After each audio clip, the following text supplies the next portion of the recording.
Hey, it's Samantha Hartley of the Profitable Joyful Consulting Podcast. This season, we are talking about consulting skills. And the skill that I want to talk about today is strategy. Now, somewhere in some academic corner of the world, somebody is giggling at the idea that I can cover what is strategy in 20 minutes.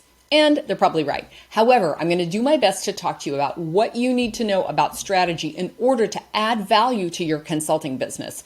Why strategy? It is an important skill because it helps you to connect your work with clients to the bigger picture of what they're doing in their businesses. I'm going to go into more detail about how we do that. But first, I wanted to share with you a story. When I came from the field working with the Coca-Cola Company to corporate, I did a series of interviews. You talk to, 200 people on your way in, probably more like 7. So I was interviewed by all these people, and the feedback that I got, even though I was hired, was one of the guys had said that I was not strategic. I think you can imagine that I was not in love with that feedback. And I was a bit cranky about it. And part of my response was, well, I've been busy in the field growing a business from $30 million to $100 million. What have you been doing here in your ivory tower? However, he probably was not wrong, because as the marketing manager of the Moscow bottler, what a lot of my work consisted of was activities, events, day-to-day tasks, and task management. And that work is necessarily tactical. It's tactics, it's tasks, events, activities. So that's necessarily the opposite of what strategy is.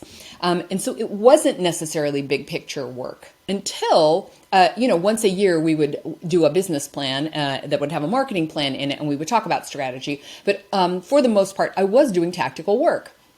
So the more I worked at corporate, the more I began to connect to, this is what the big picture is. And in some cases, I was even working with senior leaders on countrywide strategy, the brand of a certain country and how that combined with our brands. So that was very high level work. So you can hear that strategy is high level, big picture work. I want to disclaim real quickly, though, that being strategic is not like doesn't make you a better person than if you're just tactical.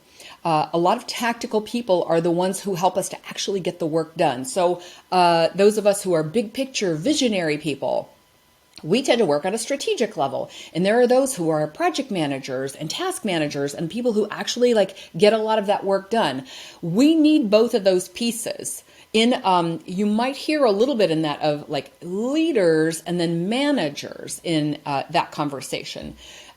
Morally, neither one of them is superior to the other. Okay, we definitely need both of these roles in business.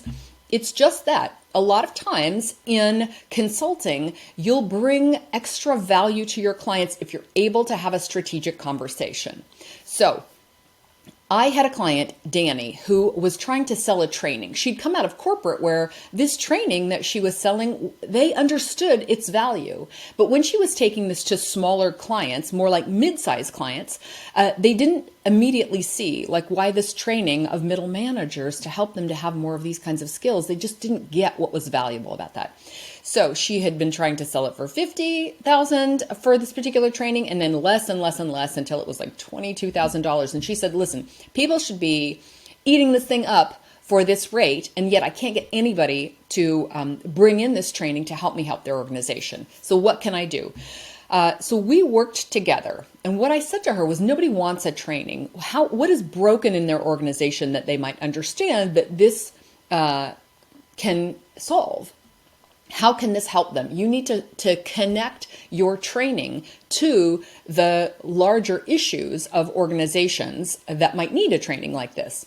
So I say this because I have a lot of clients who think of themselves as trainers, or they have an e-learning course, or they have a training that they do, and they really want to market the training.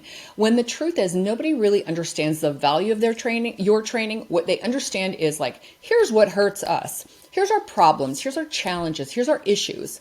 So she got a lead, Dani, who was a company that was really struggling with their sales. they were growing so quickly that their current salespeople could not keep up with the demand, and they really had to. They promoted people to leadership positions who weren't ready to lead, and then their existing salespeople just couldn't keep up with what all had to be done.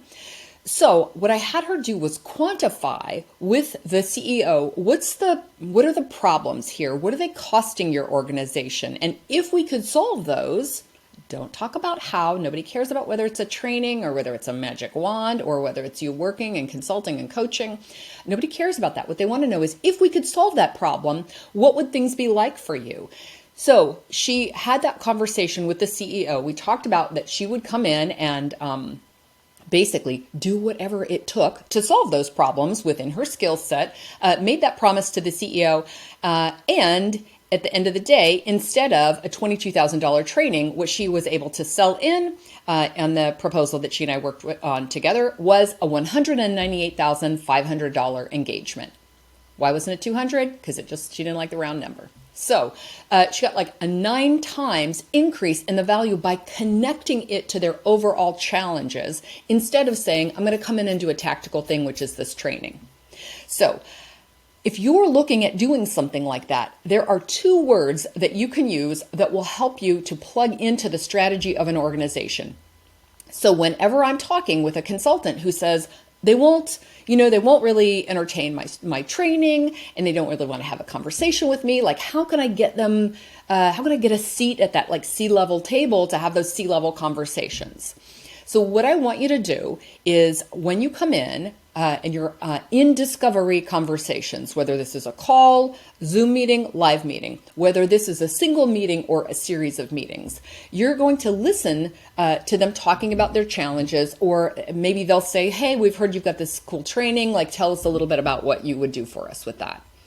Anytime you're talking about a tactical thing, meaning it's a one-time event or activity or short-term thing, what I want you to always say is, hey, I'd love to share more about that. Before we go any further, is it okay if we zoom out and talk about your organization's overall goals for your leaders, your overall goals for the DEI program? What are your overall goals as an organization for the thing that your project plugs into? And that way you begin to be seen as a strategic partner, and less as a contractor who's going to fulfill a certain aspect of the work. Usually that kind of high-level work and strategy work is of higher value to clients than implementation of a training, or, hey, would you come in and execute these few things for us? So I'm asking you to zoom out with your clients and plug in your work into that higher level stuff that you're doing. The last example that I want to share, years ago, I was in a program with someone, and it came to the part where he was sharing marketing strategies with us. And he said, well, there's just dozens and dozens of marketing strategies. And so here's a few of them. And I was like, no, actually, no, that's not true. There's not a million and dozens of marketing strategies. I was like, no, there's basically 10 strategies. And then I went away and worked on it, and I came up with 11 marketing strategies. But there are strategies aren't there's a million things.